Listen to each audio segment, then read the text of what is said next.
painful life. I have very bad back pain. I have had surgery on my spine purely because of carrying the extra weight on my chest. It's been very difficult. After 25 years, Alison's breasts are really getting her down. If I could have my breasts reduced, I think it would give me back the life that I should have had. I think it just will give me back the opportunities to do the things that I've missed out on over the last 25 years. Can Dr. Harper find a way to reduce Alison's burden? Do you mind me asking what size you are? They're a 36 double J, they. That sounds awful, doesn't it? I've detached them completely from myself. Is that how you feel? And what size would you like to be? I mean, if you could wave a magic wand. If I could wave a magic wand, I would say have none. Have none. Really? Yeah. Really? Yeah. But I guess in the ideal world, I'd be looking at a C or a D. Okay. But yeah, I mean, something like that would be a dream come true. I just want them gone. Enough's enough. I want my life back, and they need to go.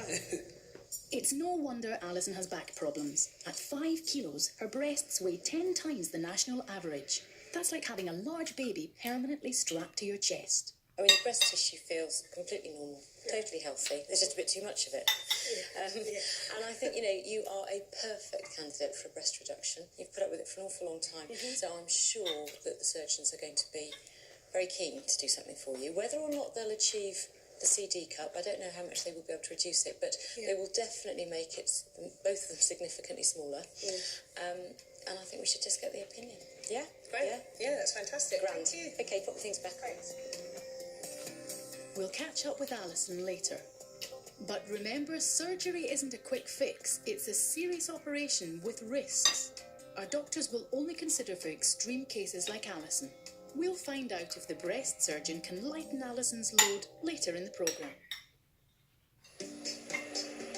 The embarrassing illnesses doctors are in London talking about jugs, love pillows, tits, bazookas, Smockers. Londoners are not lost for words when it comes to talking about everyone's favourite female assets. But when it comes to checking their breasts, no one seems to want to know. Do you examine your breasts?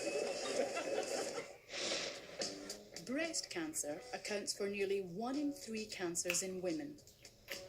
Catch it early and you'll likely survive. You can detect it by doing your own regular boob MOT. But do you women know what to look for? Christian's falsies contain 10 realistic lumps, but will anyone find them? Ladies, can I talk to you for a minute? Guess what I'm talking about today? Go on. Guess. I wouldn't know. No? I'll give you a little warning. There are some lumps in these breasts that you can find. I can't feel anything. No? What can you put? Anything? No. No? Nothing at all? It's kind of worrying if you say there is lumps there. Yeah. Do you know what you're doing? What you must try and do is use the flat of your hand much more rather than this, because if you do that, you're going to miss, you're not covering very much area. I think is up here too. That's all good. Press goes right on up to the front. Yeah, that's right. So there you go. And don't forget the nipple. Of course, yes. The nipple. Here. Yes. And checking the nipple as well. Oh, right. Yeah, you do that one. Slightly lewd. Don't worry, I'm loving it. It's fine. You just carry on. There's lump over there. In fact, both breasts have lumps. Of the 10 lumps, the most any of our checkers could find was a pitiful 3. 1 in 9 women will experience breast cancer in their lifetime. 18% more women will survive breast cancer today than would have done a decade ago because of better treatment. But even more lives could be saved if more of you did regular breast checks. So come on, no more excuses. Our doctors are going to show you how it's done. Get your bras off and join our breast check right now. How many of you do actually examine your breasts regularly? Okay. I think most people know that maybe they should. I tell you, I think most women don't start at the right place, and that is looking. We're all different, so it's really good to get used to the idea that you have a little look and you know that one breast is going to be bigger than the other, one nipple might be bigger than the other, one might hang a little bit lower than the other, so that you're really looking at the whole thing.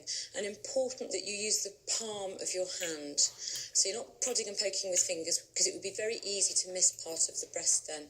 Basically, you need to roll the breast tissue and you work your way round the breast so that you actually don't miss any areas. If anyone finds anything, by the way, I mean, please do shout, because you've got 3 doctors here, use us.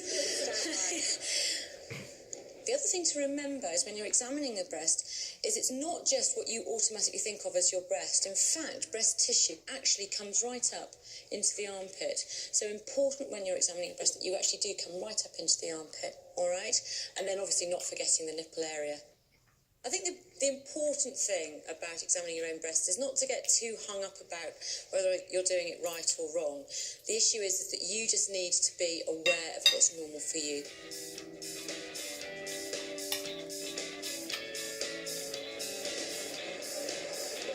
So, what if you do find something? In our Shoreditch clinic, Tracy Cox has had a bit of a scare. What I wanted to know really was, I don't know if I'm being over-paranoid with breast lumps, because I had this really weird thing, this funny little gritty little thing, like it was almost like the size of a pea. So I went to see about it, and it had actually gone by the time I went there, but I was so paranoid about that little gritty one. She said, well, you're right to come, but it's just hormones, and always wait for your period. That's what she said, always wait for your period first before you come in. Is that right? Well, the worst time to check your breast is just before you're about to have a period, because you're full of hormones, you have an increased level of a hormone called progesterone. It engorges your breasts. If you do find something, the chances are once your menstrual cycle has started, it will probably have disappeared if it's related to the cycle. Okay. Is there a general thing, though, that our soft, bigger lumps less likely to be breast cancer than the small little gritty ones, or is there no? A suspicious lump would be a lump that feels like a rock or a pebble That's in exactly the breast, what it felt like. and one that doesn't move around, that you can't get above it, you can't get around it, and very occasionally you'll see tethering of the skin over the lump as well, just kind of almost like an orange peel appearance. That to me is a mammogram today, specialist, go get it done. That's what that worries me again now, because it did feel like a little bit of grit. Could you move it? Could you move it round? No. Can you? You have. Yeah. Well, I'm absolutely. I'm very happy to check it for you. So, I mean, I can't feel anything untoward. That must have been a hormone-related lump. And just to keep an eye, keep having your screening as you are having, because I think it's great that you do it. Because most people I know I do. don't. I always afraid done to do it. Amongst all the confusion over breast lumps, the important thing is that women get to know what's normal for their own breasts. That way they'll notice when things change. Cheryl Eustace found a 5-centimetre tumour 2 years ago. After successful chemotherapy, she had a breast removed to prevent further occurrences. I really didn't realise how important my breasts were to me. I thought that would be far more traumatic to lose my hair than it would be to lose a breast. And it was a complete reverse. I was quite shocked at that, actually. I just can't even now realise how important this breast is. After 2 years of living with only one breast, Cheryl feels ready to try a reconstruction. I actually forget that I've been through all of this. I've forgotten that I've had cancer. I've forgotten. And then I look down when I'm sort of getting dressed or putting my bra on, and suddenly it's there. It's still there. And it's just a reminder the whole time. And actually, I just would like that part of my life to be over now. Cheryl. Hi, I'm Christian. Dr. Justin. Nice to meet you. Cheryl's come to the clinic to find out if reconstruction is possible. You'd really like a breast the same as your other one, as close as we can get. As you can, yes. Okay, before we talk about that, can I have a look and just see how it looks now? You can. Sadly, things worsened after the mastectomy. An infection developed, which had an impact on her remaining breast tissue. Very obviously, you've lost all the bulk of this breast, pretty much completely, haven't you? It looks to me very clear that if we just put an implant there, and it may be one that starts off fairly small, which we gradually expand to allow time for these tissues and the scarring just to stretch out a little bit, I think we could get that much better. I think you'd be much happier with it. Yeah. But what are you currently using? Can we have a look at these? I've got a prosthesis, which is a full bra. is actually quite something. But you're not happy with this? No, it's just a nuisance having it. As you so clearly said, it's this constant reminder. It is a constant reminder. It is. Yeah. Okay. So that would be super to get rid of that, actually. What I propose we do is we send you to a specialist surgeon who deals with reconstructive breast surgery, and you can have a good talk about the various options, which will definitely involve an implant of sorts, but you can also talk about the possibility of a nipple, whether you want a nipple reconstructed. Yes. They may be able to construct it from a bit of finer tissue, like from your ear or something. You may decide that that's all just far too much bother, and quite frankly, as long as you've got roughly equal breasts, you'll be happy with that, and you don't need to worry about it. But does that sound like a reasonable It sounds great. plan? Would you be happier? Very. Hopefully, a new breast will mark the end of Cheryl's journey. But any work done to change your breasts comes with risks, as Jackie Reese has discovered. In her 30s, a breast reduction changed her life. Now approaching her 50s, it's back to haunt her. I really thought that was the end of that problem. Now, 20 odd years on, it's sort of created a different problem. I just noticed him really going a bit droopy and not as nice, and a bit problem with the nipple area that never seemed to move. But excuse the pun, but it was quite deflating, really. It was like, oh gosh, why is this happening? 1 minute they were fine, and then the next month it's though someone had pierced the air out of them and poof, they'd gone, Let down by her deflated breasts, Jackie, come on in. Jackie is hoping Dr. Harper might have a way to lift her boobs and her spirits. Tell me, what can I do for you today? I'm not happy with my breast at all.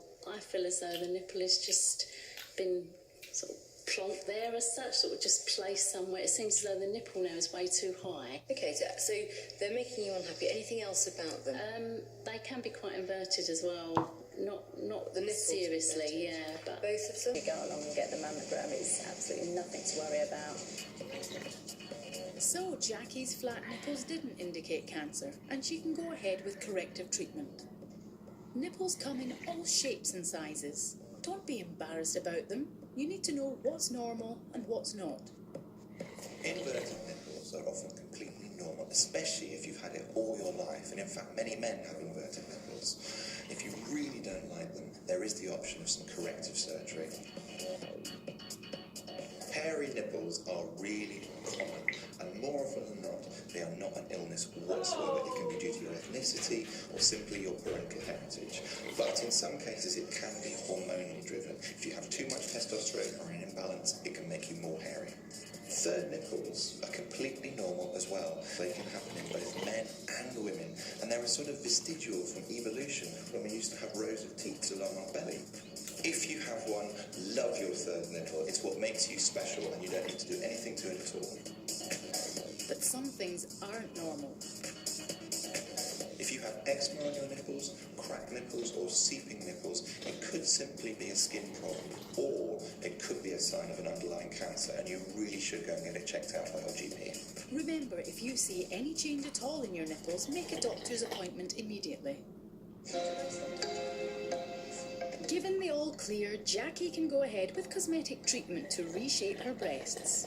And I'm going to put some iodine to cleanse the area now. Okay? Surgeon Angelika Kavuni is using a new technique to help lift Jackie's breasts back to their original position, using hyaluronic acid. Okay, so there will be a bit of pushing.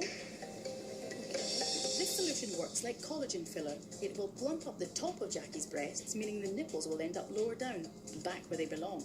Our bodies naturally produce their own hyaluronic